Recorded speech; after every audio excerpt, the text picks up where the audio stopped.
ஆண்டவராகிய இயேசு கிறிஸ்துவுக்குள் அழைக்கப்பட்டு வழிநடத்தப்பட்டு வருகிற பொள்ளாச்சி, தஞ்சை, புதுக்கோட்டை பிரியமான சகோதர சகோதரிகள் உங்கள் யாவருக்கும் நம்முடைய பிதாவாகிய தேவனாலும் கர்த்தராகிய இயேசு கிறிஸ்துவினாலும் கிருபையும் சத்தியத்தோடு கூடிய சமாதானமும் எப்போதும் இருப்பதாக என்கிற ஒரு வாழ்த்துக்களோடு, பிரியமானவர்களே, நாம் தொடர்ச்சியாக பார்த்து வரக்கூடிய துரிதமான தூதர்கள் ஏசாயா 18வது அதிகாரத்துல சபையை, ரொம்பவும் குறிப்பாக 7ஆம் சபையை தேவன் ஆயத்தம் பண்ணுவதற்கு சில வேகமாக செயல்படக்கூடிய தூதர்கள். அது ஏசாயா 18வது அதிகாரத்தை ஆதாரமாக கொண்டு, ஒரு ரீபிரிண்ட் ஆதாரமாக கொண்டு நம்ம சில தீர்க்க தரிசன விஷயங்களை கடந்த சில நாட்களுக்கு முன்பதாக புரிந்து கொண்டோம். பிற்பாடு நமக்குள்ள ஒரு உணர்வு, நாம ஒரு வால்யூம்ஸ் கூடயும் நம்ம டைம் ஸ்பெண்ட் பண்ணலாம். ஒரு நல்ல முயற்சி நாம் அனைவரும் சேர்ந்து எடுத்தோம். அந்த மாதிரி நாம் எடுக்கும் போது எந்த மெத்தடை ட்ரை பண்ணலாம் அப்படின்னா, 2 இருக்கு. ஒண்ணு, பத்தியாக படிச்சு அந்த பத்திகளுக்குள்ள இருக்கிற வரிகள் ஒவ்வொன்றாக படிப்பது. மிக மிக ஒரு புது சிருஷ்டி தேவன் கிருபையாக கொடுத்திருக்கிற நாட்கள்ல அவரை நிச்சயமா ஒரு மாதிரி ஒரு டீப் ஸ்டடி அவர் பண்ணணும். அதே சமயம் அந்த மாதிரி படிக்கும் போது நாம் எப்படி படிப்போம் அப்படின்னா, பாருங்க, இதுதான் ஒரு பத்தினா, இந்த இலைதான் ஒரு பத்தினா, அந்த பத்தியினுடைய உள்ள போயிட்டு அதுல இருக்கிற ஆவியை நாம் பார்த்துட்டு வர்றது, சத்திய ஆவியை பார்த்துட்டு வர்றது ரொம்ப ரொம்ப முக்கியமான ஒரு ஸ்டடி அது.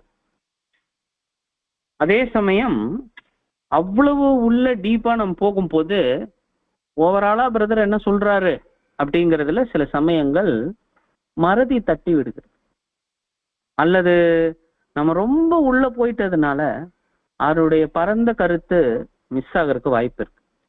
அதனால இன்னொரு ஸ்டடி கூட முக்கியமாக இருக்கு.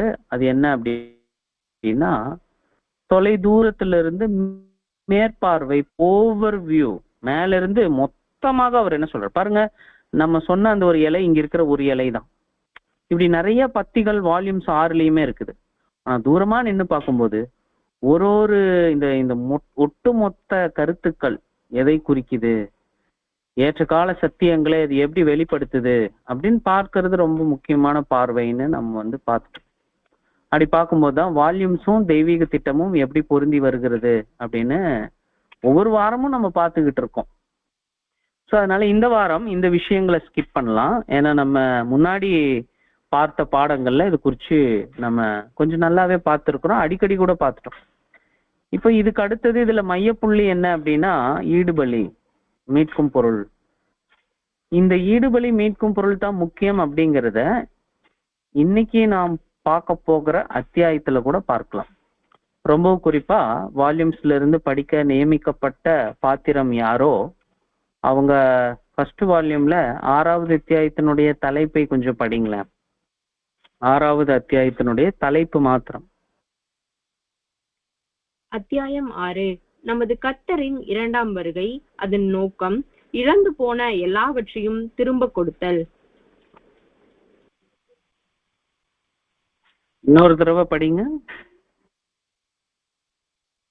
நமது கர்த்தரின் 2ஆம் வருகை, அதன் நோக்கம், இழந்து போன எல்லாவற்றையும் திரும்ப கொடுத்தல். பாருங்க, இப்ப பார்த்துட்ட தலைப்புக்கும் இங்க ஸ்கிரீன்ல நீங்க பாக்குற இதுக்கும் அதிக தொடர்பு இருக்கு. இது இந்த வால்யூம்ல மட்டும் இல்ல, எல்லா வால்யூம் கூடயும் இந்த மையப்பகுதி தொட்டுக்கிட்டே இருக்கும். நாயகர் இல்லையா, ரட்சகர் இல்லையா, அவர் தானே உடன்படிக்கையின் தலைவன்.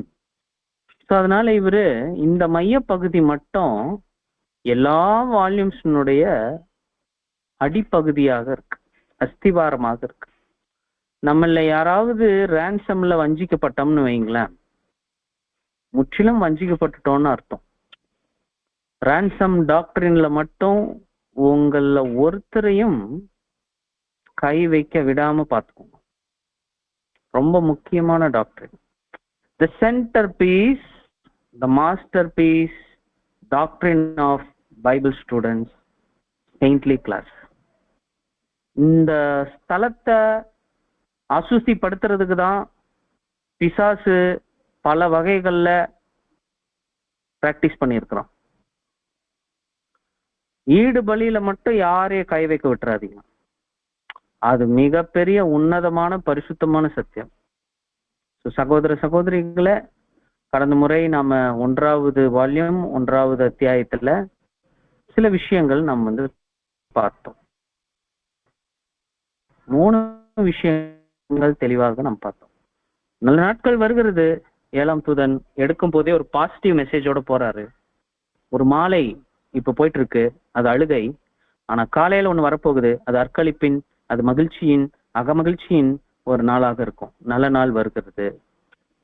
அதுக்கப்புறம் இன்னொரு பாசிட்டிவ் சொல்றாரு, சத்தியத்தை நம் முயற்சி செஞ்சா கண்டுபிடிக்க முடியும். இப்படி சொல்லிதான் 6 வால்யூமே அவர் எழுதுறார். கண்டுபிடிச்ச சத்தியங்களை அவர் எழுதுறார். அதுக்கு அடுத்தது மனுக்குலம் வச்சுட்டு இருக்கிற ஒரு தப்பான நம்பிக்கை. பாருங்க, இந்த பகுதி, இந்த பச்சையா இருக்கிற எல்லா பகுதிகளையும் மதம் மாத்தினதுக்கு அப்புறம் தான் ஜீசஸ் வருவார். தப்பு. சோ அதை அவர் அங்க வெளிப்படுத்துறார். 1வது அத்தியாயம் முடிஞ்சு 2வது அத்தியாயத்துல பிதாவாகி தேவனை, அதாவது சிருஷ்டிகராக அவர் உறுதிப்படுத்துறார். அவர் இருக்கிறார் அப்படிங்கிறத 7ஆம் தூதன் அறிக்கிறார். நேச்சர், அந்த விஷயங்கள் பத்தி ப்ரூஃப் பண்றார். 3வது அத்தியாயம் சத்திய வேதம், அது குறிச்சு பல பதிலடிகள் அதுக்கு கொடுத்த போது அது கொடுத்துருக்குது அப்படின்னு அவர் சொல்றாரு. தேவனை கண்டுபிடிக்கணும்னா, தெய்வீக திட்டத்தை கண்டுபிடிக்கணும்னா 3வது அத்தியாயத்தை படிச்சு சத்திய வேதம் மூலமாக தான் கண்டுபிடிக்க முடியுங்கிறத 7ஆம் தூதன் இந்த பைபிளுக்கு தூதனாக இருந்து செயல்படுறார். சோ அந்த பாத்திரம் 7ஆம் தூதனாக இருக்கிற சகோதரரை நாம் சொல்லாம, சகோதரர் கொடுத்திருக்கிற பங்கு, பாகம், அவருடைய வேலை என்னவாக இருந்ததுன்னா, சத்திய வேதத்தை நிரூபிச்சு காட்டணும். கடைசி காலகட்டத்துல இது ஒரு சாதாரண புஸ்தகம் இல்ல, இது பகுத்தறிவிலேயே நீங்க கவனிச்சீங்கன்னாலும் அது தேவனுடைய தெய்வீக வெளிப்பாடு.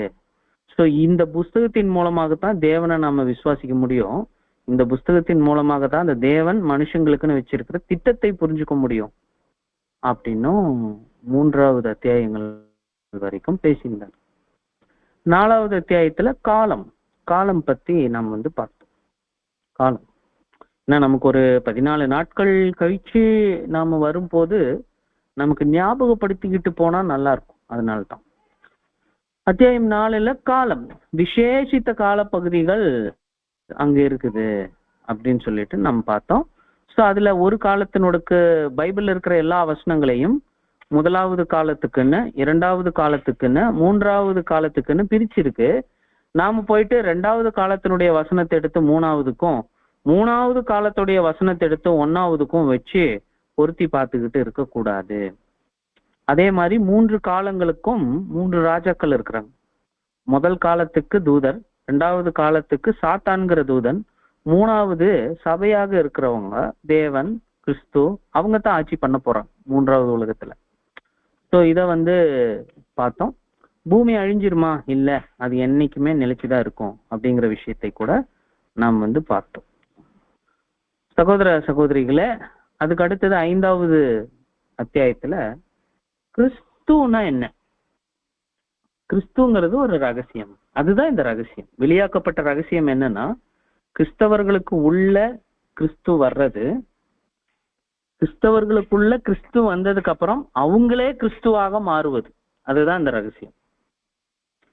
எல்லாரும் கிறிஸ்துவனா வேற ஒரே ஒரு தனிப்பட்ட நபரை பார்த்துக்கிட்டு இருந்தாங்க. இப்போ உதாரணத்துக்கு நம்ம அந்தி கிறிஸ்துவை பத்தி சொல்லும் போது அது ஒரு தனி அமைப்பு, அது அக்கிரமத்தின் ரகசியம். அது தனி அமைப்பு, தனி ஆள் இல்ல, அது இனிமேல் தான் வரணுங்கிறது இல்லை, அது ரொம்ப நாளாவே இருக்குதுன்னு எப்படி புரிஞ்சுக்கிட்டோமோ அதே மாதிரி இது பரிசுத்தத்தின் ரகசியம்.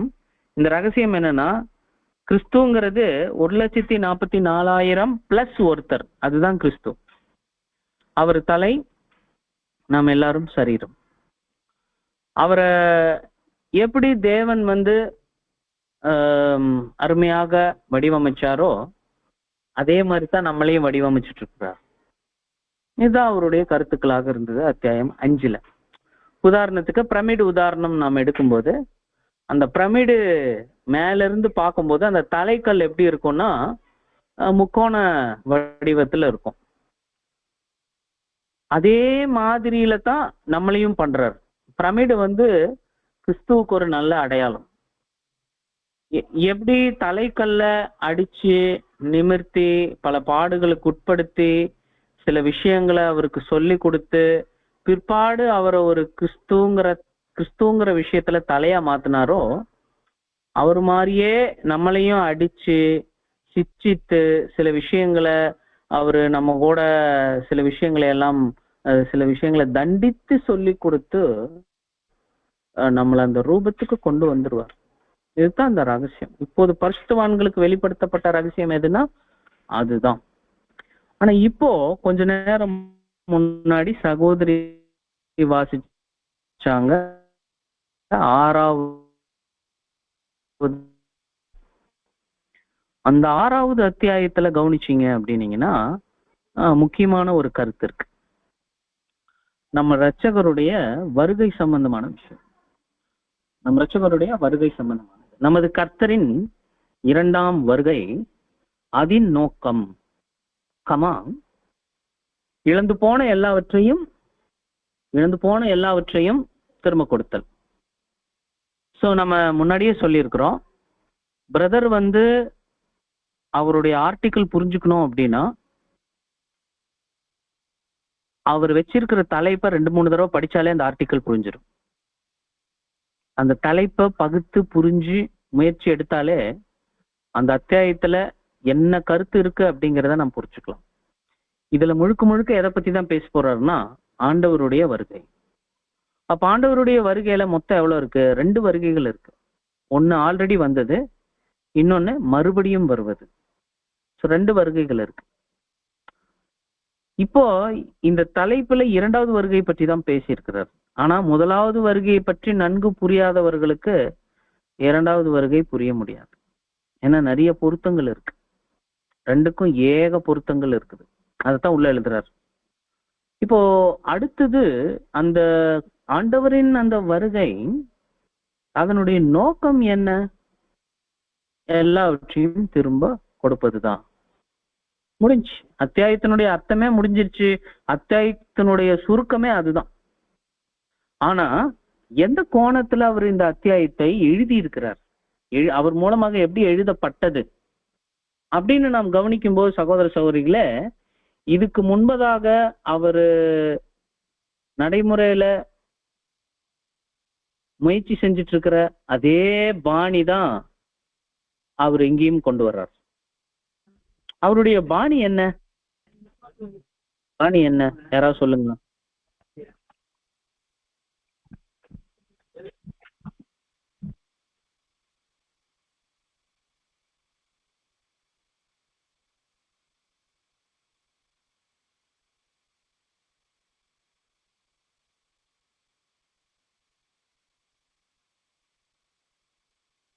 எந்த ஒரு அத்தியாயம் எடுத்தாலும் அதுல அவருடைய பாணி என்ன? கடந்த முறை கூட நம்ம பார்த்தோம், பல உதாரணங்கள் கூட பார்த்தோம்.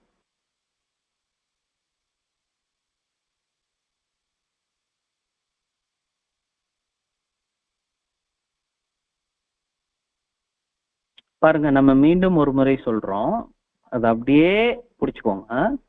சகோதர சகோதரிகளே, நிறைய நமக்கு முன்பு உடன்படிக்கை செஞ்சு இந்த சத்தியத்தில் இருக்கிற அநேகம் சகோதரர்கள் கூட அந்த கருத்தை பகிர்ந்துக்கிறாங்க. உதாரணத்துக்கு கவனிச்சிங்க அப்படின்னீங்கன்னா, ஃபர்ஸ்ட் இந்த வால்யூம் எப்படி எழுதிட்டாருன்னா 1000 வருட அருணோதயம், அதுக்கப்புறம் சிந்திக்கும் கிறிஸ்தவர்களுக்கான அப்படின்னு சொல்லிட்டு புஸ்தகமாக எழுதினாரு. அதுல எல்லாமே எடுத்தோர்னா ஒரு அட்டாக் மெத்தடு பிரதர் ஃபாலோ பண்ணியிருந்தார். ரொம்ப ஆக்ரோஷமா ஃபாலோ பண்ணுவார். அதாவது அவர்னால தாங்க முடியல, எவ்வளவு நல்ல சத்தியத்தை அதை அசத்தியமாக மாத்தி வச்சிருக்கிறாங்க அப்படிங்கிறது அவருக்கு பொறுக்க முடியல. உதாரணத்துக்கு கர்த்தர் இயேசுவை குறிச்சு ஒரு கருத்து அப்படின்னா அவரை மனுஷன்னு சொல்றது, மற்றொரு கருத்து அவரை தேவன்னு சொல்றது. முதல்ல அதை குறிச்ச தவறான எண்ணங்கள் என்னன்னு முதல்ல எடுத்து சொல்லுவார். அதுக்கப்புறம் சகோதர சகோதரிகளே, அதுக்கப்புறம் உண்மையான கருத்து என்னவோ அதை சொல்லுவார். இப்ப சகோதரர்கள் என்ன சொல்றாங்கன்னா, பிரதரோட ஆர்டிக்கல்ல முதல் 2 கருத்துக்கள் தவறை எடுத்து சுட்டி காட்டுவதும், 3வது அந்த தவறை தூக்கி போட்டுட்டு அந்த இடத்துல நல்லவைகளை நிலைநிறுத்துவதும் தான் பிரதரோட அப்ரோச். பிரதரோட அணுகுமுறையே அப்படிதான் இருக்கும். உதாரணத்துக்கு நீங்க நரகம் கிளாஸ், நம்ம பேசிக் கிளாஸ் எடுக்கும்போது கவனிங்க. நரகம் கிளாஸ்ல நம்ம ஃபர்ஸ்ட் எடுத்தோம்னா பொதுவான தப்பு எண்ணங்கள், தப்பறைகள் என்னென்னு நம்ம கொண்டு வருவோம். அதுக்கப்புறம் இன்னொன்னு கொண்டு வருவோம். அதுக்கப்புறம் தான் சத்தியம் பயணிக்கும் நம்மளுடைய முயற்சிகள்ல. அதே மாதிரி தான் வேதம். வேதம் ஒரு மந்திர புஸ்தகம். நிறைய அந்த அந்த பைபிளுக்கே ஒரு பவர் இருக்கு. பிசாச பிடிச்சவங்க யாராவது தலைமையில பைபிளை வச்சோம்னாலே அது ஓடிரும். இப்படி ஒரு எண்ணிக்கையில சில பேர், எண்ணத்துல சில பேர். இன்னொரு கோணம், அது ஒண்ணுமே இல்ல, சாதாரண ஒரு புஸ்தகம். இது ரெண்டுமே தவறு. அது தேவனுடைய வெளிப்பாடு. இதுதான் பிரதருடைய அணுகுமுறை. இது முன்ன எழுதும் போதெல்லாம் ரொம்ப அட்டாக் பண்ணி எழுதிட்டார். அதுக்கப்புறம் பிரதரே சொல்றாரு, நாங்க இந்த மாதிரி எழுதியிருந்தோம், இந்த அணுகுமுறையில் எழுதியிருந்தோம், அது பல பேரை வருத்தத்துக்குள்ளாக்கிருச்சு. சில பேர் பாதியிலே புஸ்தகத்தை வச்சுட்டாங்க. அதனால நாங்க என்ன பண்ணிருக்கிறோம்னா, இந்த புஸ்தகத்துல உங்கள் தவறு என்னங்கிறத மெதுவாய் சுட்டி காட்டி, அந்த தவறு இருக்க வேண்டிய இடத்துல மெதுவாய் உண்மையான கருத்துக்களை உங்களுக்கு புரிய வைப்பதுதான் எங்களுடைய நோக்கம் அப்படின்னு அவரு கொண்டு வர்றாரு. அதுதான் ஃபர்ஸ்ட் வால்யூம். சகோதர சகோதரிகளே, நம்ம பிரதர்ஸ் கூட பேசிக் கிளாஸ் எடுக்கும்போது பாத்தீங்கன்னா இந்த அணுகுமுறையை ஃபாலோ பண்ணிருப்பாங்க அதே ஆவியில. இது எப்படி இருக்குன்னா, ஒரு முள் புதர் மேல விழுந்துட்ட மெல்லிய வஸ்திரம் போல. நீங்க படார்னு எழுத்தீங்கன்னா வஸ்திரம் கிழிஞ்சிரும். பாவம், பேதலிச்சிருவாங்க, பயந்துருவாங்க. அதனால சகோதர சகோதரிகளே, அறுவடை ஊழியங்கள் வால்யூம்ஸ் மூலமாக பண்றோம். அதே சமயம் நம்ம 53 கிளாஸ் மூலமாக பண்றோம். அப்படிங்கிற போது அதை நாம ரொம்ப கேர்ஃபுல்லா பண்ணணும். விக்கிரகங்கள் இல்ல, அந்தி கிறிஸ்து இதுதான், நரகம் இல்ல, ஆத்மா அழியும், எல்லா கருத்துக்களையும் அவங்க கிட்ட எடுத்து வைக்கும்போது அவங்க பல வருஷங்களா நம்புறாங்க இல்லையா? உதாரணத்துக்கு ட்ரினிட்டி பத்தி நம்ம சொல்லும் போது ஒரு சகோதரி சொன்னாங்க, நான் 21 வருஷமா இந்த ஃபெய்த்ல இருக்கிறேன், நீங்க இன்னைக்கு ஒரு நாள் கிளாஸ் எடுத்துட்டு இதை தூக்கி போட சொல்றீங்க, என்னால முடியல அப்படிங்கிறாங்க. பாவம், எல்லாரும் ரொம்ப கஷ்டப்படுறாங்க. அந்த அளவுக்கு அவன் தீமை பண்ணி வச்சிருக்கான். நன்மையை தீமை என்றும் தீமையை நன்மை என்றும் அவன் மாத்தி வச்சிருக்கான். சோ இது நம்ம இருதயங்கள்ல இருந்தும் சரி, சக மனிதர்களுடைய இருதயங்களிலிருந்தும் சரி, ஒரு சத்தியத்தை நிலைநாட்டணும்னா ஒரு எப்படி சொல்லலாம்னா பிரசவ ஆபரேஷன் மாதிரி தான். பிரசவ ஆபரேஷன் டாக்டர் ரொம்ப கேர்ஃபுல்லா பண்ணும். மாதிரி தாங்க சகோதர சகோதரிகளே, கடந்த 13 மற்றும் 14ஆம் தேதி அந்த ஆற்காடு எக்லிஷியாவாக சேர்ந்து ஒரு டேபர்நாக்கிள் மாதிரி கண்காட்சி போட்டோம். எப்படி நோவா பெட்டிய பண்ணி வச்சுட்டு, கப்பல் பேழைய பண்ணி வச்சுட்டு ஜனங்க கிட்ட பிரசங்கம் பண்ணாரோ, அதே மாதிரியாக உங்கள் சகோதர சகோதரிகளாக இருக்கிற நாங்க கடந்த ஏப்ரல் 13, 14 வெங்கல பலிபீடத்திலிருந்து உடன்படிக்கை பெட்டி வரைக்கும் சில விஷயங்களை எல்லாம் பண்ணிட்டு, அதாவது சகோதரர்கள் இருக்கக்கூடிய பகுதியிலிருந்து சற்று அந்த புறம், அந்த பக்கத்துல ஒரு 7-8 கிராமங்கள் சேர்த்து ஒரு அறுவடை முயற்சி கடந்து போனது. ரொம்ப ஆச்சரியமான விஷயம், 2 நாட்களாக 192 பேர் வந்தாங்க. நம் அன்புக்குரிய சகோதரர் பிரபா அவர்கள் பாடம் பகிர 73 பேரு கேட்டிருக்கிறாங்க 2வது நாள். முதல் நாள் ஒரு 44, இரண்டாவது நாள் ஒரு 73. ஸோ இனி இவங்க கிட்ட சத்தியத்தை கொண்டு போகும்போது உங்க ஜெபங்கள் வேணும். தேவனுடைய அனுக்கிரகம் இருக்கணும். அவங்க கிட்ட கொஞ்சம் கேர்ஃபுல்லா சத்தியத்தை நாம் சொல்லணும். ஏன்னா அந்த அளவுக்கு இருள் பூமியில கவ்வி இருக்கு. தேவனுக்கு நன்மை செய்யறேன்னு சொல்லிட்டு பல பேர் நம்மளை பகைப்பாங்க. ஆனா இவங்க மத்தியில அறுவடையின் ஊழியர்களாக நாம் செயல்படணும். வால்யூம்ஸ் நல்லா ஸ்டடி பண்ணலாம். இந்த ஊழியங்கள்ல பங்கு எடுக்கலாம். நன்கு ஜெபம் செய்யுங்க. ஊக்கமா இருங்க. அனலா இருங்க. மற்ற எங்கெங்கெல்லாம் நம் சகோதரர்கள் முயற்சி எடுத்து பண்றாங்களோ அவங்களுக்கு கை கொடுங்க. சகோதர சகோதரிகளே,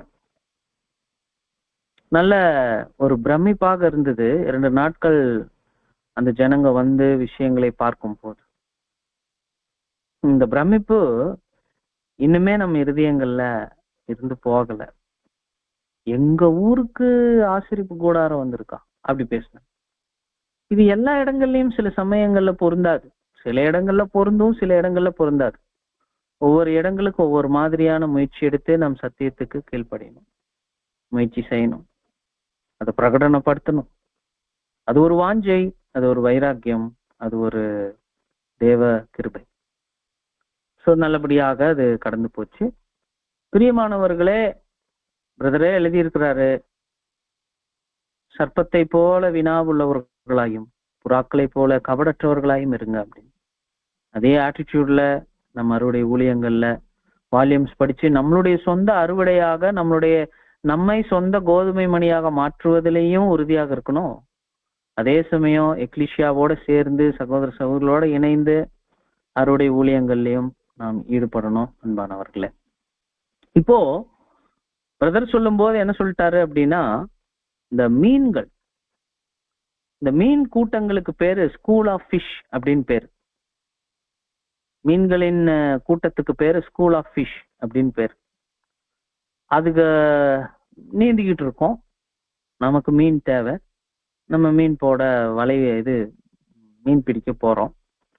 போகும்போது அந்த இரையை போட்டு அந்த மீன் கவ்விக்கிட்டு இருக்கும்போது அவசரப்பட்டு தூக்கிட்டோம்னு வைங்களேன், மீன் தப்பிச்சிரும். ஆனா என்ன பண்ணணும் பிரதர் எழுதுறாருன்னா, அந்த எந்த இடத்துல எந்த லொகேஷன்ல அதுக்கு இரைய போட்டு பிடிக்க பார்த்தாங்களோ அந்த லொகேஷனை கரெக்டா மார்க் பண்ணி வச்சுக்கிட்டு,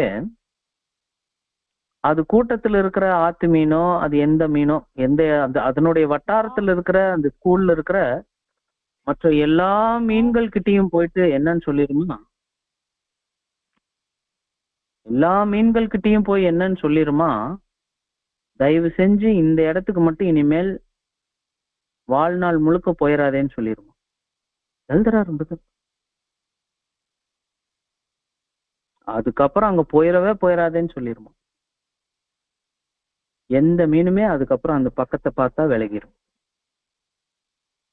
சகோதர சகோதரிகளே, பிரதரை எடுக்கிற அப்ரோச் பாருங்க, ரொம்ப கேர்ஃபுல்லா எழுதுறாரு.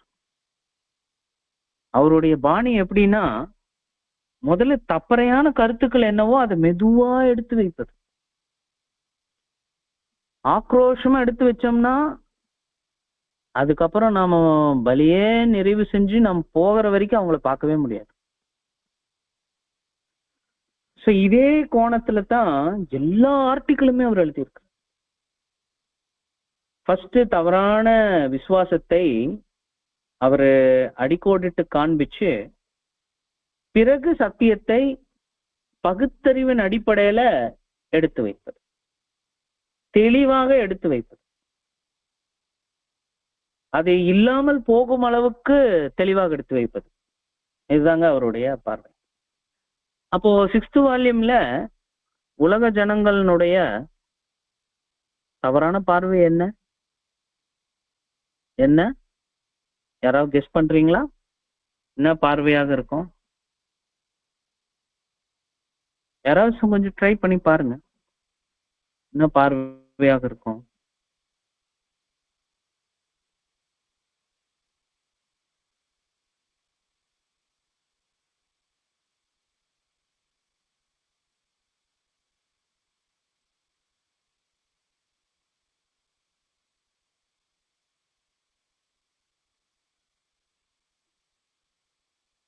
ரொம்ப அமைதியா இருக்கீங்க.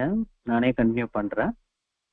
சகோதர சகோதரிகளே, அந்த தவறான பார்வை என்ன அப்படின்னா, கிறிஸ்தவர்களுடைய முக்கியமான வேலை என்னன்னா இப்ப சுவிசேஷத்தை அறிவிப்பது. நம்மளுக்கு கூட அதேதான். அதை அக்செப்ட் பண்ணிக்கிறோம். ஆனா அவங்க அடுத்து எடுக்கிற ஒரு சிந்தனை தான் தப்பு. இப்படி நாம சுவிசேஷத்தை அறிவிக்கும் போது ஒண்ணு ஒருத்தர் ஏற்றுக்கொள்வார், இன்னொருத்தர் ஏற்றுக்கொள்ள மாட்டார். நம்மளுடைய வேலை என்னன்னா உலகம் முழுவதும் எல்லா பாவிகளையும் மனம் திரும்ப பண்ணி ஆத்துமாக்களை எல்லாம் ரட்சித்து கிறிஸ்தவர்கள் ஆக்கும் போது இந்த யுகம் முடிவு பெறும். அப்போது ஜீசஸ் வருவார். இது சரியா தப்பா? யாராவது சொன்னீங்கன்னா எனக்கு கொஞ்சம் சந்தோஷமா இருக்கும். தவறு. கரெக்ட். பிரதர் சொன்னது கரெக்ட். ஆனா அவங்க நினைச்சுக்கிட்டு இருக்கிறது தவறு. பாருங்க, கர்த்தரேசுவின் வருகை எப்ப வருங்கிறது தவறான பார்வை என்னன்னு 100 வருஷம் முன்னாடி 7ஆம் தூதன் எக்காலம் இருக்கிறாருன்னா, நீங்க எல்லாரும் நினைச்சிட்டு இருக்கிறீங்க நீங்க போய் மலைகள், காடுகள், ஆறுகள் கடந்து விஸ்வவாணி அது இதுன்ட்டு பல இடங்கள்ல கடந்து நீங்க என்ன பண்றீங்கன்னா அனைவரையும் மதம் மாத்துறீங்க, மனம் மாத்துறீங்க. அப்புறம் என்ன சொல்லிக்கிறீங்கன்னா பண்ணுங்க, நல்லதுதான். ஆனா நீங்க என்ன சொல்லிக்கிறீங்கன்னா, இப்படி நாங்க ஏன் போறோம்னா உலகம் முழுக்க நாங்க மதம் மாத்த போறோம். தப்பு. அதுக்கப்புறம் இன்னொரு தப்பு என்ன அப்படின்னா, மதம் மாத்தினதுக்கு அப்புறம் எல்லாரும் சத்தியத்தை கேட்டதுக்கு அப்புறம் தான் ஜீசஸ் வருவார். நமக்கு தெரியும் உண்மை என்னன்னு, அவர் ஆல்ரெடி வந்தாச்சு. இன்னொன்னு, உலகம் முழுவதையும் மதம் மாத்துறதெல்லாம் மற்றொன்று உலகம் முழுவதையும் மதம் மாத்துறது அப்படிங்கறதெல்லாம் எப்படின்னா, கடல்ல இருக்கிற தண்ணி எல்லாம் நம்ம கம்மி பண்ணி நிலத்துக்கு ஊத்தி கொண்டு வந்துடலாங்கிற மாதிரியான ஒரு கருத்து தான். அப்படி இல்லாட்டி எப்படி சொல்லலாம்னா, கடல்ல இருந்து ஒரு கிளாஸ் தண்ணி எடுத்து வச்சுட்டு என் கையில கடல் இருக்கு அப்படின்னு சொல்ற மாதிரி. நிச்சயமா முடியாதுங்க. வேர்ல்டு ஃபுல்லுத்தையும் கன்வர்ட் பண்ணவே முடியாது, மதம் மாத்தவே முடியாது. அதுதான் ஃபர்ஸ்ட் வால்யூம்லயே ஃபர்ஸ்ட் சாப்டர்லயே நம்ம பார்த்துட்டோம். பேர் சபையினுடைய ஒரு தவறான பார்வை அது அப்படின்னு சொல்லிட்டு நம்ம பார்த்துட்டோம். So this is the most held misconception about Christ return. ஏன் வருவார்னா, எப்ப வருவார்னா, எல்லாரும் மதம் மாத்திடுவோம், அதுக்கப்புறம் அவர் வருவார், அப்புறம் ஜீசஸ் வருவார். நோ நோ நோ, அப்படி இல்லை. அப்ப அதுக்கு அந்த விவரங்களுக்கு பதில் சொல்லும் போது 2 கட்டமாக பிரதர் பதில் சொல்றார். கர்த்தரேசுவினுடைய 2 வருகைகளுமே ஒன்றோடு ஒன்று பின்னி பிணைந்து இருக்கு, ஒண்ணுக்கு ஒண்ணு சம்பந்தப்பட்டதாக இருக்கு. ஒன்னு அண்ணன்னா இன்னொன்னு தம்பி, ஒன்னு அம்மானா இன்னொன்னு அப்பா, ஒண்ணுக்கு ஒண்ணு ஜோடி, 2ம் சமம். தெய்வீக திட்டத்துல இது 2ம் பெரிய வேலைகள் செஞ்சிருக்குது அப்படிங்கிறார். சகோதர சகோதரிகளே, நீங்க 119வது பக்கத்துல, ஃபர்ஸ்ட் வால்யூம்ல 119வது பக்கத்துல தேவனால் வெளிப்படுத்தப்பட்ட அப்படின்னு ஒரு பக்கம் ஸ்டார்ட் ஆகும். அதை நீங்க படிங்க. அங்கத்தான் இந்த அத்தியாயத்தினுடைய முழு கருத்துக்களையுமே குறிப்பா முக்கியமாக எழுதுறார். வாசிங்களா, 119வது பக்கத்துல 6th சாப்டர்ல தமிழ்ல 119வது பக்கம்.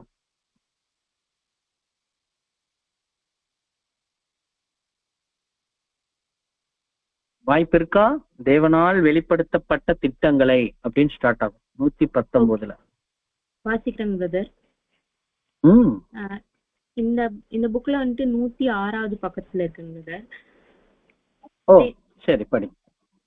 தேவனால் வெளிப்படுத்தப்பட்ட திட்டங்களை இன்னும் அதிகமாக பரிசோதித்து பார்க்கும்போது கிறிஸ்துவின் 1ஆம் மற்றும் 2ஆம் வருகையின் நோக்கங்களை விரிவாக தருகிறது.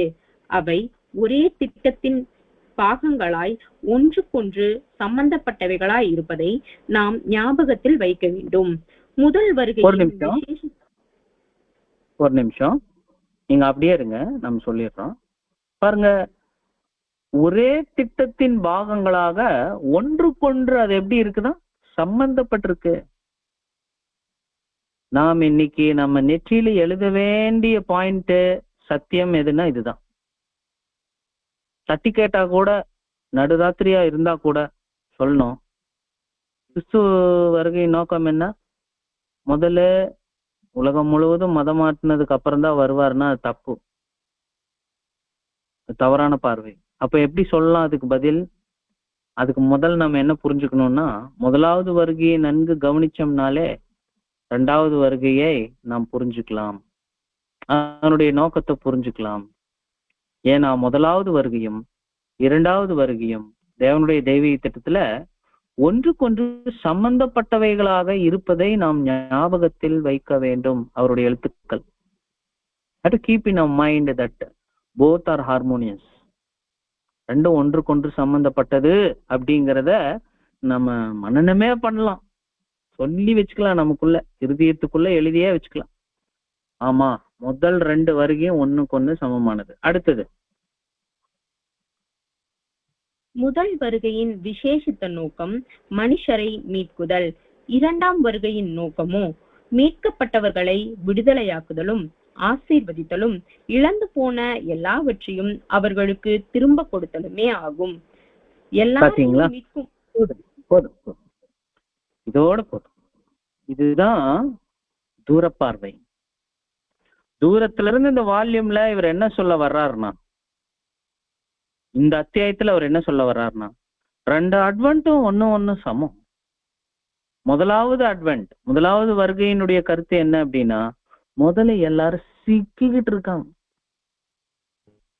முட்புதருக்குள்ள சிக்கிட்டு இருக்கிறாங்க, ஆடு மாதிரி பாவத்துக்குள்ள சிக்கி இருக்கிறாங்க, மரணத்துக்குள்ள சிக்கி இருக்கிறாங்க, அதுல பாதாளத்துல உளுந்து கிடக்குறாங்க. இப்ப இவங்களை மீட்குதல்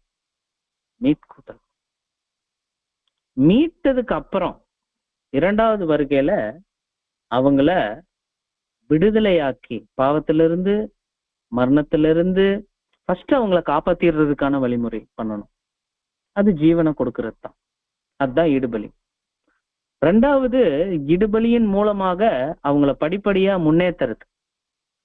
விழுகிறதுக்கு முன்னாடி எப்படி இருந்தாங்க, விழுந்து போனதுக்கு அப்புறம் எதையெல்லாம் இழந்தாங்க, என்னென்ன சாபங்களை எல்லாம் அனுபவிச்சாங்க, அதையெல்லாம் மாற்றி விழுவதற்கு முன்பு இருந்த நிலையை திரும்பவும் கொடுப்பது, சாபத்தை மாற்றி ஆசீர்வதிப்பது, அவங்களுக்கு விழுந்ததுனால எதையெல்லாம் இழந்தாங்களோ அதை எல்லாவற்றையும் திரும்ப கொடுப்பது, மீண்டும் அவர்களை பழைய நிலைக்கு கொண்டு வந்து நிறுத்துவது. ஏதேன் தோட்டத்துல ஆதாம் எப்படி இருந்தாரோ அதே மாதிரி எல்லாத்தையும் கொண்டு வந்து நிறுத்துறது. இதுதாங்க இந்த அத்தியாயத்தினுடைய உட்கருத்து.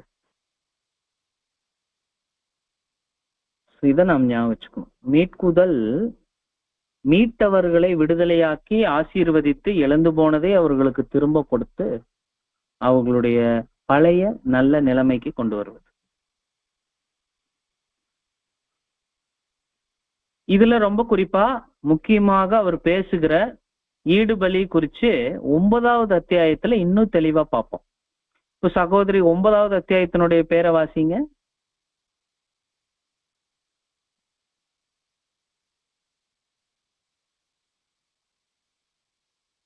மியூட் போட்டிருந்தீங்கன்னா எடுத்து விட்டுட்டு வாசிங்க. 9வது அத்தியாயம்.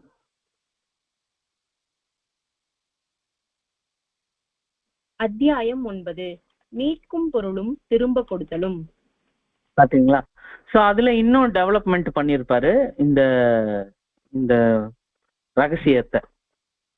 அது கர்த்தரேசு முதல் வந்தது எதுக்கு அப்படின்னா இடுபலியை கொடுக்கறதுக்கு, 2ஆம் வருகை திரும்ப கொடுத்தலை பண்றதுக்கு. ஸோ இந்த இடத்துலதான் அவருடைய வருகையினுடைய நோக்கம் இதுதான் அப்படின்னு புரிய வைக்கிறார். ஸோ இதுக்கு அடுத்தது, இது முதல் கருத்து என்ன சொல்லிட்டாருன்னா, ஃபர்ஸ்ட் 2 வருகைகளும் ஒன்னா இருக்குன்னு நம்ம புரிஞ்சுக்கணும். 1வது வருகையினுடைய நோக்கம் இதுதான், 2வது வருகையினுடைய நோக்கம் இதுதான் அப்படின்னு தெரிஞ்சுக்கிட்டு அடுத்ததாக இன்னொரு கருத்தை அவர் கொண்டு வர்றார். இந்த 2 வருகைகளுக்கும் நடுவுல ஒரு கேப் இருக்கு, அது ஏன் விடுறாரு தேவன்? அதைய இந்த அத்தியாயத்துல கொண்டு வர்றார். ஏங்க, ஏன் விட்டாரு? ஏன் கேப் விடுறாரு? யாராவது சொல்லுங்களேன். சபையை தேர்ந்தெடுக்க என்பது. அருமையான பதில். இந்த இன்பிட்வீன் கேப்ல, இந்த 2 வருகைகளுக்கும் நடுவில் இருக்கிற அந்த இடைவெளியில ஒரு புது வகுப்பார அவர் எடுக்கிறார். புது வகுப்பாரை எடுத்து முடிச்சிருப்பார். எப்படி முடிப்பார்னா, பரிசோதித்து செலக்ட் பண்ணுவார். பரிசோதித்து வாய்ப்பு கொடுத்து பலமுறை பரிசோதித்து சபைக்கு சரியான நபரான்னு தேடி தேடி கண்டுபிடிச்சு அப்புறம் அவருடைய நாமத்திற்கென்று ஒரு ஜனத்தை ஏறெடுப்பார். இது சிமியோன் மூலமாக சொல்லப்பட்ட விஷயமாக லூக்கா எழுதுறார். பாருங்க, அப்போஸ்தலர் 15:14 வசனத்துல நீங்க கவனிச்சு பார்க்கும் போது, லூக்கா கர்த்தர் இயேசு 40 வயசு குழந்தையாக இருந்த போது, 40 நாள் குழந்தையாக இருந்த போது, 40 வயசுல 40 நாள் குழந்தையாக இருக்கும்போது அவங்க அப்பா அம்மா ஆலயத்துல அர்ப்பணிக்க போறாங்க. அது ஒரு நவம்பர் மாசம்னு நினைக்கிறேன். அந்த நவம்பர் மாசத்துல குழந்தைய அர்ப்பணிக்க போகும்போது, சகோதர சகோதரிகளை, சிமியோன் ஜீசஸ்ங்கிற குழந்தைய எடுத்து பார்த்துட்டு இந்த வார்த்தையை சொல்லியிருப்பார். அத லூக்கால பதிவு செஞ்சது யார் தான்னா லூக்கா தான். அதே விஷயத்த அப்போஸ்தலர்கள்ல எடுத்து காட்டுறது யாருதான்னா லூக்கா தான். ஏன் அவர் அப்படி எழுதுறாருன்னா, அதுல புறஜாதிகள் பத்தி பேசியிருக்கு. லூக்கா யாருன்னா ஒரு புறஜாதி கிறிஸ்தவர். தன்னை பற்றின அந்த விஷயம், தான் இப்படித்தான் இந்த பரம அழைப்புக்குள் வந்த விஷயத்தை சுவிசேஷமாகவும் வரலாற்று புஸ்தகத்திலையும் எடுத்து எழுதுவது அவருக்கு பேரின்பமாக இருந்தது. படிக்கும்போது நமக்கு எப்படி இருக்கணும்? வாசிங்களேன் 15-14. அப்போஸ்தலர் 15:14 தேவன் புறஜாதிகளினின்று தமது நாமத்திற்காக ஒரு ஜனத்தை தெரிந்து கொள்ளும்படி முதல் அவர்களுக்கு கடாட்சி தருளின விதத்தை சிமியோன் விவரித்து சொன்னாரே. பாத்தீங்களா? சிமியோன் இதுதாங்க அன்னைக்கு சொன்னாரு ஆலயத்துல, எருசலேம் ஆலயத்துல. நம் ரட்சகர் அவர் ஒரு 40 days பேபி. குழந்தைய பார்த்த உடனே சொல்லிட்டாரு தரிசனமா, இந்த குழந்தை நிறைய புறஜாதிகளுக்கு பெரிய விஷயமாக இருக்கும் அப்படின்னு சொன்னார். சிமியோன் சொன்ன அந்த ஒரு தரிசனம் உங்க வாழ்க்கையில என் வாழ்க்கையில நடக்கலையா? அது கர்த்தர் இயேசுவினுடைய வருகையில நடுவுல கொண்டு நிறுத்தும் போது நம்மளையும் அது உட்படுத்தி இருக்குது அப்படிங்கிற விஷயத்தை நீங்க நுகர்ந்து பாருங்க. இதை குறிச்சு பிரதர் இந்த அத்தியாயத்துல எழுதுறார். ஏன்னா எழுதின ரசல் பதர் ஒரு புறஜாதி தான். இப்போ நமக்கு இதெல்லாம் படிக்கும்போது இன்னைக்கு கொஞ்சம் மெதுவாதான் நம்ம போறோம். பட் இது ரொம்ப முக்கியம். இந்த 6வது அத்தியாயம் ஃபர்ஸ்ட் வால்யூம்ல ரொம்ப முக்கியம். இந்த விஷயம் படிக்கும்போது நமக்கு ஒரு எரியூட்டக்கூடிய கேள்வி வந்துச்சு. எரியூட்டக்கூடிய கேள்வி. சில கொஸ்டின்ஸ் வரும் போகும், பதில கொடுத்துட்டு போயிடும். சில கொஸ்டின்ஸ் இருதயத்துல எரிஞ்சுக்கிட்டே இருக்கும். நீங்க வாசிங்களேன், லேவி 6வது அதிகாரம் 12வது வசனம். லேவி 6:12.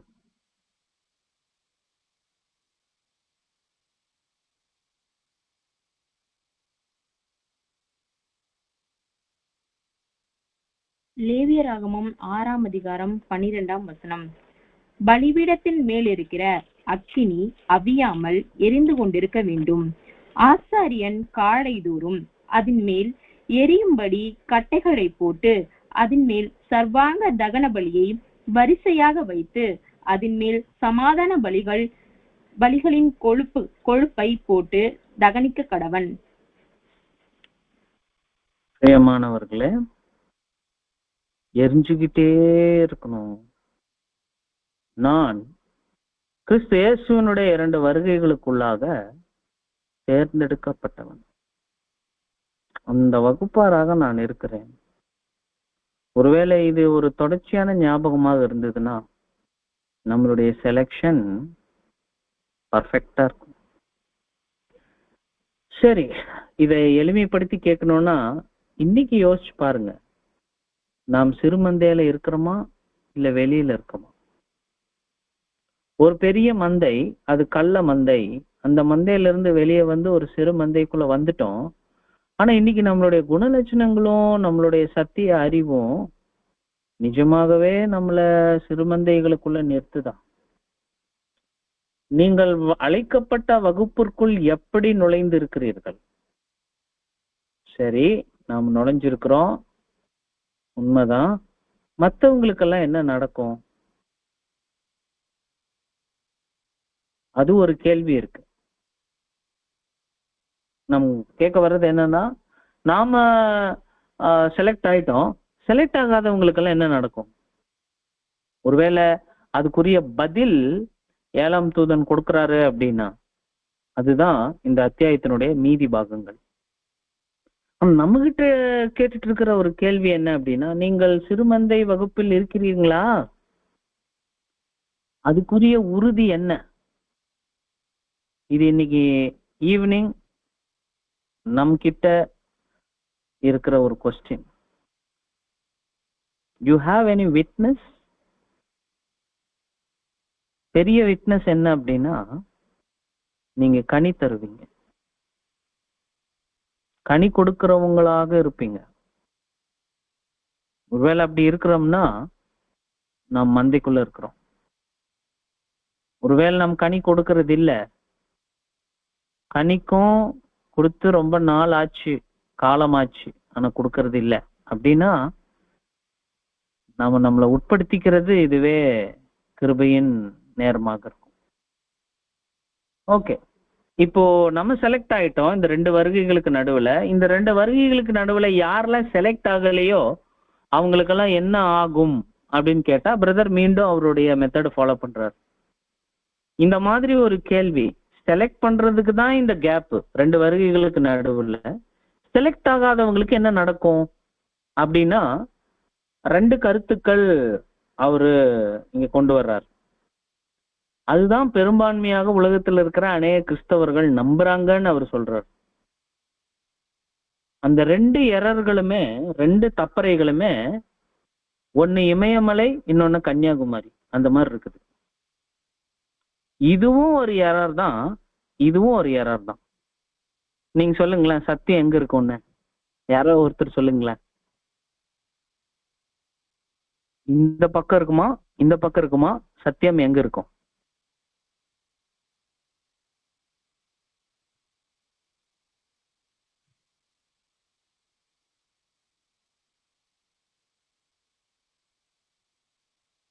ஏன் சகோதரர்கள் இன்னைக்கு ரொம்ப சைலண்டா இருக்கீங்க? தெரியலையா?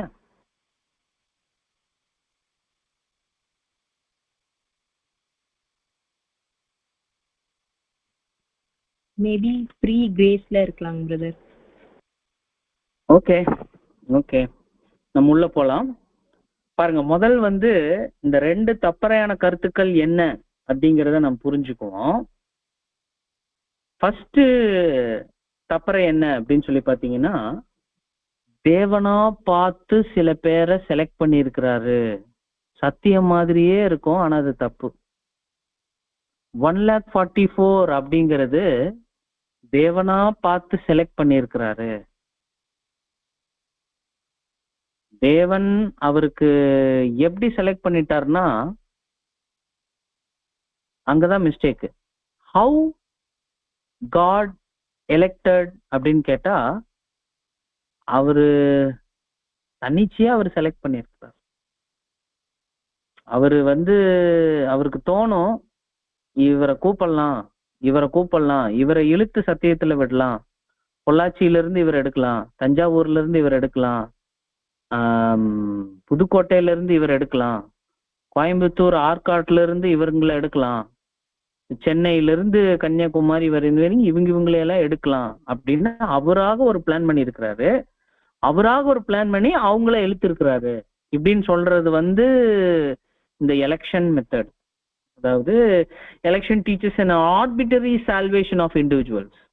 சில பேரை மட்டும் தேவன் என்ன பண்ணிட்டாராம், தனியா இழுத்திருக்கிறார். சத்தியம் மாதிரியே இருக்கும், ஆனா அதுல ஒரு மிஸ்டேக் இருக்கு.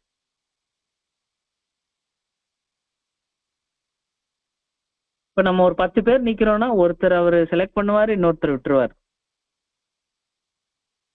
இதுல என்ன மிஸ்டேக் இருக்கு பார்க்க போறோம். அதுக்கு இதெல்லாம் பிரதர் எழுதுறாரு உள்ள. அதுக்கு அடுத்தது சகோதர சகோதரிகளை நீங்க படிக்கும்போது இந்த கோணத்துல நீங்க படிச்சு பாருங்க. இந்த 6th சாப்டர் உங்களுக்கு ஈஸியா இருக்கும். அடுத்தது சகோதர சகோதரிகளை ஃப்ரீ கிரேஸ் அப்படின்னா, நீ என்ன வேணா பண்ணிக்கோ, யாரா வேணாலும் இரு, நான் எல்லாத்தையுமே மறந்துடுவேன், எல்லாத்தையுமே நான் மன்னிச்சிடுவேன். நீங்க பாவம் பண்ணதுக்கு சில விளைவுகள் இருக்கு, அதெல்லாத்தையும் நான் விட்டுறேன், நானே என் நீதியை திருப்திப்படுத்திக்கிறேன், நீங்க உள்ள மட்டும் வந்துருங்க அப்படின்னு சொல்லிடுறாரு. இதுலயும் கூட கொஞ்சம் சத்தியம் இருக்கிற மாதிரி இருக்கும், ஆனா கொஞ்சம் தான் இருக்குது, முழுசா இல்ல. இரக்கமுள்ள ஒரு தகப்பனை, அவருடைய அன்புள்ள குமாரனை தவறான புரிந்து வைத்துதல் தான் இந்த ரெண்டுமே. இந்த இடத்துல ஈடுபலியினுடைய வேலையே இல்லை பாருங்க. ஈடுபலியை பத்தி இவங்க பேசுறதே இல்லை. இது ஒரு குரூப் இருக்குது, இது ஒரு குரூப் இருக்குது. ஃபர்ஸ்ட் ரெண்டுமே மிஸ்டேக்னா மூணாவது தான் சத்தியம். ரெண்டுக்கும் நடுவுல ரான்சம் அண்ட் செலக்ஷன். முதல்ல என் சைட்ல இருந்து என்னுடைய நீதியை உங்களால திருப்திப்படுத்த முடியாதுங்கிற சூழ்நிலையை புரிஞ்சு நானே பலி கொடுக்குறேன், ஈடுபலி என் குமாரன் மூலமாக.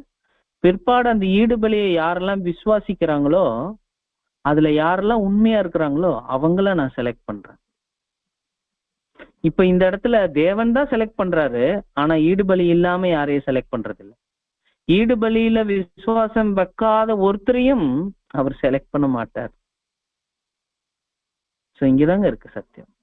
அதே மாதிரி என்ன மிஸ்டேக் பண்ணியிருந்தாலும் ஈடுபலியின் மூலம் மன்னிக்கிறாரு, அதுக்கப்புறம் ஏற்றுக்கொள்கிறார். Ransom and selection, election, free grace ரெண்டுமே தவறு. இது இமயமலை, இது கன்னியாகுமரி, ரெண்டுமே மிஸ்டேக். மத்திய பிரதேசத்துலதான் இருக்குது பதில. சோ சகோதர சகோதரிகளை, ரெண்டு கருத்துக்கள் தவறு, மூன்றாவது சத்தியம். இப்படிதான் அவருடைய பாணி. So the key lies in the key word ransom, selection. So இந்த மெத்தடு நீங்க சம்பந்தப்பட்டிருக்கிறீங்களான்னு பாருங்க, அப்ப யூ ஆர் செலக்டட். ஒருவேளை ஈடுபலி தெரிஞ்சு வச்சிருக்கிறது ஒண்ணு, ஈடுபலியை விசுவாசிக்கிறது அதுக்கு அடுத்த கட்டம். ஈடுபலியின் நிமித்தம் அனுதினமும் வாழ்க்கையை நாம் கொண்டு போவது அதை விட ரொம்ப முக்கியமான விஷயம். மகா பரிசுத்தமான விசுவாசத்துல ஈடுபலி நமக்குள்ள வேலை செய்யணும், செய்யலைன்னா கஷ்டம். சோ சகோதர சகோதரிகளே, இது இங்க கொண்டு வர்றாரு. இதுலயே வச்சு மற்றொரு கருத்து என்ன அப்படின்னு சொல்லி பாத்தீங்கன்னா, சரி செலெக்ஷன் பத்தி சொல்லிட்டீங்க, நாட் செலக்டட் என்ன ஆவாங்க? நாட் செலக்டட் என்ன ஆவாங்கன்னா, இவரு ஒரு கருத்து சொல்றாரு, நாட் செலக்டட் தேர்ந்தெடுக்கப்படாதவங்களை பத்தி இவரு ஒண்ணு சொல்றாரு, தேர்ந்தெடுக்கப்படாதவங்களை குறிச்சு இவர் ஒண்ணு சொல்றாரு, நம்மளும் ஒண்ணு சொல்லணும். இது மூணுலயும் சம்பந்தப்படாத இன்னொருத்தர் இருக்கிறார். அவர் யாருன்னா நாத்திகர். நாத்திகர் என்னன்னு சொல்றாருன்னா, அவர் ஒரு மூணாவது கருத்து சொல்றாரு. அப்ப கவனிக்கும் போது இப்ப வால்யூம்ஸ் இந்த சாப்டர் எப்படி கொண்டு போகுதுன்னா, ஃபர்ஸ்ட் நாத்திகரோட கருத்தை சொல்லிட்டு, அப்புறம் இவரோட கருத்தை சொல்லிட்டு, அப்புறம் இவரோட கருத்தை சொல்லிட்டு, நாலாவதா ட்ரூத் சொல்றாரு. அதுதான் அடுத்த பாகங்கள். இப்ப நாத்திகர் என்ன சொல்லிட்டாரு அப்படின்னு சொல்லி பாத்தீங்கன்னா,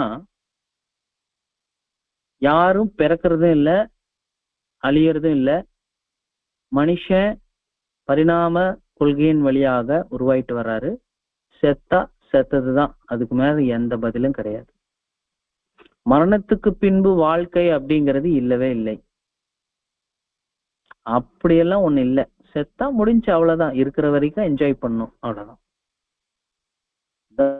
நாத்திகருடைய கருத்து. ஏத்தியிசம். They are eternally dead. There is no life after death. மரணத்துக்கு பின்பு வாழ்வு இல்லைன்னு சொல்றார். அந்த நாத்திகர்களை எல்லாம் தட்டி எழுப்பி ராஜ்யத்துல நிக்க வச்சதுக்கு அப்புறம் தான் தெரியும், நான் எங்க இருக்கேன், நீங்கெல்லாம் யாரு அப்படின்னு அவர் கேட்பார். அப்ப சொல்லுவாரு, நான் தானே சொன்னேன் மரணத்துக்கு பின்பு வாழ்க்கை இல்லைன்னு, இப்ப நானே நின்னுட்டு இருக்கிறேன்னு, இப்ப என்ன ஆகும் அப்படின்னு அவரு அப்ப கேட்பார். அது அவருடைய வரலாற்று பக்கங்கள்ல இருக்குது, அதை அவர் சந்திச்சுக்குவார். நமக்கு தெளிவா புரியுது, மரணத்துக்கு பின்பு ஒரு அருமையான வாழ்க்கை சபைக்கு இருக்கு, ஒரு அருமையான வருங்காலம், பிளஸ்டு ஃபியூச்சர் இருக்கு. இது நம்மளுடைய செலக்ட் பண்ணவங்களுடைய கருத்து. செலக்ட் பண்ணாதவங்களுடைய கருத்துக்கள்ல முதல் நாத்திகம் என்ன சொல்லுதுன்னா, அவன் எந்திரிக்கவே மாட்டான், மரித்த நிலையிலேயே இருப்பான், இட்டர்னலி டெட், நித்திய மரணத்தில் இருப்பாருங்க. குழப்பிக்கிறாங்க. இரண்டாம் மரணம் பத்தி தெரியாது, அதுக்கப்புறம் பொதுவான மரணம் பற்றி தெரியாது, எதுவுமே அவங்களுக்கு தெரியாது. சத்தியத்தை அவங்க ஏத்துக்கிறது இல்லை. இந்த வால்யூம்ஸ் கொடுத்தாலும் சில நாத்திகர்களை ஒத்துக்கிறாங்க, சில நாத்திகர்கள் இன்னைக்கு வரைக்கும் ஒத்துக்கல. ஒத்துக்காமையே நிறைய பேர் மரிச்சும் போயிருக்கிறாங்க. இது முதல் தவறான அபிப்பிராயம். ரெண்டாவது, தேவனா பார்த்து தன்னிச்சையா செலக்ட் பண்றாருன்னு சொல்றாங்க இல்லையா, அவங்க சொல்ற மற்றொரு கருத்து, தேவன் யாரையெல்லாம் செலக்ட் பண்ணலையோ அவங்களையெல்லாம் நித்திய மரணத்துல அழிச்சிருவாரு. அதாவது கொடூரமாக அந்த நரகாக்கினைக்குள்ள போவாங்க. இதுதான் கால்வினிசம்னு சொல்றது. நீங்க சகோதரி வேணா அந்த பக்கங்களை எடுத்துக்கோங்க. 128ன்னு என்னுடைய வால்யூம்ஸ்ல வருது. 128 அது எப்படி ஸ்டார்ட் ஆகும்னா, இம்மாதிரியான கேள்விகளை அப்படின்னு ஸ்டார்ட் ஆகும். இம்மாதிரியான கேள்விகளை சகோதரி எடுத்துட்டீங்கன்னா நீங்க சொல்லுங்க. இப்ப பாருங்க, நாத்திகர் சொல்றாரு மரணத்துக்கு பின்பு ஒரு வாழ்க்கை இல்லை, அதாவது பூமியில் இருக்கிற ஒரு வகுப்பார். அவர் அப்படி சொல்றாரு, அவங்க நித்திய மரணத்துல இருப்பாங்க. ரெண்டாவது சொல்றாரு, தேவன் இவங்களை செலக்ட் பண்ணாம விட்டதுக்கு காரணமே அவங்க அழியணும்னு தான், அவங்களாம் தேவையே இல்லை, அவங்க எல்லாரும் தேவையில்லாத ஆணிகள், அவங்க எதுக்கு வீட்டுக்குள்ள இருக்கணும், அவங்கள தூக்கி போட்டுடலாம். தூக்கி போடும்போது சும்மா போடக்கூடாது, நான் சத்தியம் சொல்லி அவங்க ஏத்துக்கல இல்லையா, சோ அதனால அவங்களை எல்லாம் நான் நல்ல வறுத்தெடுக்க போறேன். இப்படி ஒரு கருத்தை சொல்வதுதான் Calvinism. they go to eternal torment forever, நித்திய நரகாக்கினைக்குள்ள இருப்பாங்கன்னு மற்றொரு கருத்து சொல்றோம். மூன்றாவது, அர்மீனியர்கள். அங்க இருக்கிற கிறிஸ்தவர்கள் என்ன சொல்றாங்க அப்படின்னா, பாவங்க தெரியாம பண்ணிருக்கிறாங்க, அன்புள்ள தேவன் இல்லையா, எல்லாரையும் மன்னிச்சு எல்லாரையும், ஒருவேளை கிறிஸ்தவத்துக்குள்ள வந்து பின்மாறி போனவரு, கிறிஸ்தவராகவே இருந்து கொடூரமான பாவங்கள் செஞ்சவரு, வெளிச்சத்துக்கு விரோதமான பாவங்கள் செஞ்சவரு, இப்படி முன்பின் தெரியாம யாராக இருந்தாலும் யாரையெல்லாம் தேவன் செலக்ட் பண்ணலையோ எல்லாரையும் செலக்ட் பண்ணிடுவான்னு இவங்க சொல்றாங்க. ஒருவேளை செலக்ட் பண்ணாதவங்க யாரோ அவங்க எல்லாரையும் மீண்டும் என்ன பண்ணிடுவாருன்னா மன்னிச்சு தேவன் மீண்டும் உயிர் கொடுத்துருவாரு இப்படின்னு மற்றொரு கருத்து சொல்றாங்க.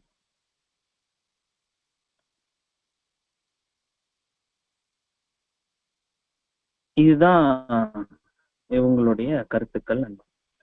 இப்ப நீங்க பாருங்க, இது வால்யூம்ஸ்ல படிக்கிறீங்களா சகோதரி? 128 படிக்கிறேன் பிரதர். இம்மாதிரியான கேள்விகளை தனக்குள்ளாகவே கேட்டுக்கொள்ளும் ஒவ்வொரு சிந்திக்கும் கிறிஸ்தவனும் அவைகளுக்கான உண்மையான பதில்களை தேவனுடைய குணநலங்களுக்கு இசைவாக தெரிந்து கொள்ள பேராவல் கொள்ளும் போது பலதரப்பட்ட மக்களின் பதில்கள் ஏற்கனவே உள்ளன. நமக்கு கேள்விகள் கேட்கும் போது பதில்கள் ஆல்ரெடி நம்ம முன்னாடி இருக்கு, ஆனா எல்லாமே தப்பற குப்பைகளாக இருக்கு, பதிலே சரியில்லை. 3 பதில்கள் நான் சொல்றேன், 3மே தப்பு, 4வது ஒரு கருத்து சொல்றேன் அதுதான் உண்மை அப்படின்னு கொண்டு வர்றாரு. நீங்க வாசிங்க. நாத்திகர்கள் அதாவது தேவன் இல்லை என்பவர்கள் சொல்லும் போது மனுஷர்கள் அனைவரும் நித்தியமாய் மரித்து போகிறார்கள், மரணத்திற்கு பின்பு ஒன்றுமில்லை, அவர்கள் இனி ஒருபோதும் மரணத்திலிருந்து எழுந்து மீண்டும் உயிரடைந்து வாழ மாட்டார்கள் என்கிறார்கள். மேலும் பாத்தீங்களா? சோ இது முதல் சொல்றவருடைய கருத்து நம்ம பார்த்துட்டோம். ரெண்டாவது ஒரு குரூப் இருக்கு கிறிஸ்டியன்ஸ்லயே, அவங்க என்ன சொல்றாங்க பாருங்க. கல்வினிய கூட்டத்தார் சொல்லும்போது ரட்சிக்கப்படும்படியாக அவர்கள் தெரிந்து கொள்ளப்படவே இல்லை, அவர்கள் நரகத்திற்கு போகும்படியாகவே தேவன் அவர்களை முன்குறித்திருக்கிறார். இப்போதே அவர்கள் அங்கே கொடிய வேதனையை அனுபவித்துக் கொண்டிருக்கிறார்கள். அதிலிருந்து விடுதலை அடைய யாதொரு நம்பிக்கையும் இல்லாமல் சதா காலமும் அங்கேயே இருப்பார்கள் என சொல்லுகிறார்கள். பாருங்க, இது ரெண்டாவது கருத்து. இது ரெண்டாவது கருத்து என்ன சொல்றாங்கன்னா, இவங்க யாரையெல்லாம் தேவன் செலக்ட் பண்ணலையோ, அன்செலக்ட் யார பண்ணிருக்கிறாங்களோ, செலக்ட் பண்ணாம இருக்கிறவங்க எல்லாருமே நரகாக்கினைக்குள்ள இருக்கிறாங்க அப்படிங்கிற. நரகாக்கினைக்குள்ள அந்த லிஸ்ட்ல ஃபர்ஸ்ட் வர்றது யாரு தெரியுங்களா? ஆதாம். நினைச்சு பாருங்க, 6000 வருஷமா அவரு எரிஞ்சிட்டு இருக்கிறாராம். வெந்து வெந்து வெந்து வேக வச்சிட்டு இருக்கிறாங்க அவரு. அவங்க கருத்து இதுதான். இப்படி சொல்லி ஆதாமுக்கு எவ்வளவு எரியுது தெரியுமா? உனக்கும் எரியணுமா? நீ உடனே கிறிஸ்தவனா மாறிடு அப்படின்னு பயங்கரமா தேவனை காட்டுறது. இது ஒரு தப்பான பார்வை. இரண்டாவது பார்வையும் தப்பு. மூன்றாவது பார்வை, ஆர்மீனியர்கள் அவர்களில் அநேகர் அறியாமையில் இருப்பதினால் தேவன் அவர்களை மன்னிப்பார் என விசுவாசிக்கிறோம். இயேசுவை பற்றி ஒரு காலும் கேள்விப்படாதவர்களாய் இருந்த போதிலும் அவர்கள் முதற்பேரான சபையின் ஒரு பாகமாய் இருப்பார்கள் என போதிக்கின்றனர். என்னங்க எழுதி இருக்கிறாங்க? எல்லாரையுமே தேவன் பரலோகத்துக்கு கூட்டிட்டு போயிருவாங்கன்னு எழுதுறாங்க. இது மூணுமே தவறு. இப்ப பாருங்க, நீங்க 128 இந்த கடைசி கருத்தையேன்னு ஒண்ணு வரும் பாருங்க, அதுல இருந்து வாசி. இந்த கடைசி கருத்தையே எல்லா கிறிஸ்தவ பிரிவுகளின் கிறிஸ்தவர்களும் ஏற்றுக்கொள்வதுடன், அதாவது அவர்களுடைய கொள்கைக்கு விரோதமாக இக்கருத்து இருந்த போதிலும் வேறெந்த கருத்தும் தேவன் நீதியுள்ளவர் என்பதை நிரூபிக்க முடியாத போகும் என்று உணர்கிறார்கள். ஆனால் இக்கடைசி கருத்திற்கு தேவ வசனங்கள் ஒத்து போகிறதா? அறியாமை ரட்சிப்புக்கு ஆதாரம் என்று அவைகள் போதிக்கிறதா? இல்லை. கிறிஸ்துவே நமது மீட்பரும் ஆண்டவரும் என்ற விசுவாசமே ரட்சிப்பின் ஒரே ஆதாரம் என்று தேவ வசனங்களினால் சொல்லப்பட்டிருக்கிறது. கிருபையினாலே ஏழாம் தூதனுடைய சாட்சி என்னங்கிறது இதுதான். ட்ரை பண்ணி பாருங்க. நாத்திகர்கள் சொல்றது உண்மையா, கல்வீனியர்கள் சொல்றது உண்மையா, அர்மீனியர்கள் சொல்றது உண்மையா பாருங்க. எதுலயுமே ஜீசஸே இல்லையே, அவருடைய ஈடுபலியே இல்லையே. அவர்தான ரட்சிப்பின் ஆதாரம். அதை வச்சு பார்க்கும்போது எவ்வளவு அழகா சத்தியம் தெரியுது. விசுவாசிக்கிறவர்கள் ரட்சிக்கப்படுவார்கள். கிருபையினாலே விசுவாசத்தை கொண்டு ரட்சிக்கப்பட்டீர்கள். இது உங்களால் உண்டானதில்லை, இது தேவனுடைய ஈவு, கிஃப்ட் ஆஃப் காட், சால்வேஷன். ரட்சிப்பு என்பது தேவனுடைய ஈவு. பாருங்க, நம்ம இதை பார்த்துட்டு இருக்கிற இதே தருணத்துல நம்ம எக்லிஷியால ஒரு சப்ஜெக்ட் போயிட்டு இருக்குது. இப்போ ஒரு சகோதரர் எடுத்துட்டு இருக்கிறார். அந்த சப்ஜெக்டுடைய டாபிக் என்னன்னா, தேவன் மனிதர்கள் கொடுக்கக்கூடிய ரட்சிப்பு அது தேவனுடைய ஈவு, salvation, a great gift of God. இப்போ நம்ம எக்லிஷியால இதே தருணங்கள்ல போயிட்டு இருக்குது. நம்ம எப்படி தானிச்சிட்டு இருக்கோம்? உலகத்துல இருக்கிற கிறிஸ்தவர்கள் எப்படி குழம்பி இருக்கிறாங்க பாருங்க. இவங்களை குறிச்சு நமக்கு பாரம் இல்லையா? இவங்க கிட்ட நம்ம சத்தியத்தை எடுத்து வைக்க வேண்டாமா? ஆனா நமக்கு 1 hour ஆயிடுச்சு. சகோதர சகோதரிகளே, உண்மையான வேதத்தின் பதில் என்னன்னா, விசுவாசத்தின் மூலமாக நீதிமான் பிழைப்பான். கிருபையினாலே விசுவாசத்தை கொண்டு நாம் ரட்சிக்கப்படுகிறோம். ஏதோ அறியாமையோ தேவன் தன்னிச்சையாக செலக்ட் பண்றதோ அதெல்லாம் தப்பு. கர்த்தர் இயேசு ஈடுபலி கொடுத்திருக்கிறார். நம்முடைய மரணத்துக்குரிய செலவினங்களை அவர் பார்த்துக்கிட்டாரு. இதை நாம் விசுவாசிச்சு இதை ஏற்றுக்கொள்ளும் போது நம்முடைய இருதயம் சுத்திகரிக்கப்படுகிறது, பழைய பாவங்கள் மன்னிக்கப்படுகிறது. எதிரடையாக நாம் செய்யக்கூடிய தவறி செய்யக்கூடிய பாவங்கள் அதை தேவன் பொறுத்துக்கிறாரு. நமக்கு மட்டாய் சிக்ஷைகள் கொடுக்கிறாரு. சில சமயம் கோபமா பாக்குறாரு, சில சமயம் கண்டிச்சு பேசுறாரு, சில சமயம் அடியே கொடுத்து நம்மளை திருத்துறதுக்கு முயற்சி செய்யறாரு. இது என்ன ஒரு வாழ்க்கை? இது ரட்சிப்பின் வாழ்க்கை. ஸோ இந்த வாழ்க்கையில நாம் முன்னேற தேவன் தாமே நமக்கு உதவி செய்வாராக. அடுத்த முறை தீமையினுடைய அனுமதி மற்றும் சகோதர சகோதரிகளே, நியாய தீர்ப்பு நாள் மற்றும் ஈடுபலி, இதை நாம் அந்த அத்தியாயங்களை பார்க்க, அதாவது 7, 8, 9 பார்க்க நாம் முயற்சி செய்யலாம். அது வரைக்கும் தேவனுடைய கிருபை நம் அனைவரோடும் கூட இருப்பதாக. ஆமென். தேங்க்யூ.